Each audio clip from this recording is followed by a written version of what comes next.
പതിറ്റാണ്ടായി വടക്കാഞ്ചേരിയുടെ കന്നഡ വ്യാപാര രംഗത്ത് വിശ്വസ്ത സേവന പാരമ്പര്യമുള്ള ജോൺസൺ കന്നഡ വ്യാപാരം ഇപ്പോൾ ആധുനിക രീതിയിൽ നവീകരിച്ച ഷോറൂമിൽ തിങ്കൾ വെള്ളി ദിവസങ്ങളിൽ രാവിലെ 10 മണി മുതൽ ഉച്ചയ്ക്ക് 1 മണി വരെ കണ്ണ് ഡോക്ടറുടെ പരിശോധന, ഡ്രൈവിംഗ് ലൈസൻസിനായുള്ള സർട്ടിഫിക്കറ്റുകൾ, വിദ്യാർത്ഥികൾക്ക് ആവശ്യമായ ആന്റി ഗ്ലെയർ ബ്ലൂ കട്ട് ലെൻസുകൾ കുറഞ്ഞ വിലയിൽ, ദിവസവും രാവിലെ 9 മണി മുതൽ രാത്രി 8 മണി വരെ ക്വാളിഫൈഡ് ഒപ്റ്റോമെട്രിസ്റ്റിന്റെ സേവനം, എല്ലാവിധ ബ്രാൻഡഡ് ഫ്രെയിമുകൾ, ലെൻസുകൾ എന്നിവ കുറഞ്ഞ നിരക്കിൽ. ജോൺസൺ കന്നഡ വ്യാപാരം, ജോൺസ് ടവർ, ഡിവൈൻ ആശുപത്രിക്ക് എതിർവശം, വടക്കാഞ്ചേരി. ഫോൺ 94963474. മുഖ്യമന്ത്രി പിണറായി വിജയനുമായി ഇ.പി. ജയരാജൻ കൂടിക്കാഴ്ച നടത്തി. ഡൽഹി കേരള ഹൗസിലായിരുന്നു കൂടിക്കാഴ്ച. 15 മിനിറ്റോളം ഇരുവരും സംസാരിച്ചു. മുഖ്യമന്ത്രിക്കും ഗവർണർക്കും താമസിക്കാനുള്ള കൊച്ചിൻ ഹൗസ് കെട്ടിടത്തിലേക്ക് തൊട്ടപ്പുറത്തെ കെട്ടിടത്തിൽ താമസിക്കുകയായിരുന്ന ജയരാജൻ എത്തുകയായിരുന്നു. ഇടതുമുന്നണി കൺവീനർ സ്ഥാനത്ത് നിന്ന് മാറ്റിയ ശേഷം പാർട്ടി നേതാക്കളുമായി അകൽച്ചയിലാണ് ജയരാജൻ.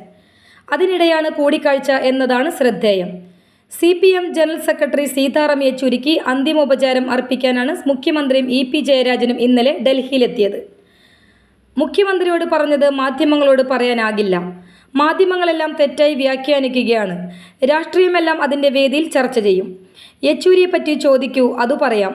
തെറ്റായുള്ള വ്യാഖ്യാനം വേണ്ട. നശീകരണ വാസനകളില്ലാതെ നിർമ്മാണ താൽപ്പര്യത്തോടെ പ്രവർത്തിക്കണം. ഞാൻ മുഖ്യമന്ത്രിയെ കാണാറും സംസാരിക്കാറുമുണ്ട്. തിരുവനന്തപുരത്തുള്ളപ്പോൾ സമയം കിട്ടുമ്പോൾ അദ്ദേഹത്തിൻ്റെ വീട്ടിൽ പോകാറുണ്ട്. ഞങ്ങളൊരു പാർട്ടി കുടുംബത്തിലെ അംഗങ്ങളാണ്. ഞങ്ങളെല്ലാം സ്നേഹവും ബഹുമാനം ഉള്ളവരാണെന്ന് ജയരാജൻ പറഞ്ഞു. News desk any time news. കൂടുതൽ വാർത്തകൾക്ക് ഞങ്ങളുടെ ചാനൽ സബ്സ്ക്രൈബ് ചെയ്യുക. ഫേസ്ബുക്ക് ഫോളോ അപ്പ് ചെയ്യുക. വാർത്തകൾ വേഗത്തിലറിയാൻ എനി ടൈം ന്യൂസ്.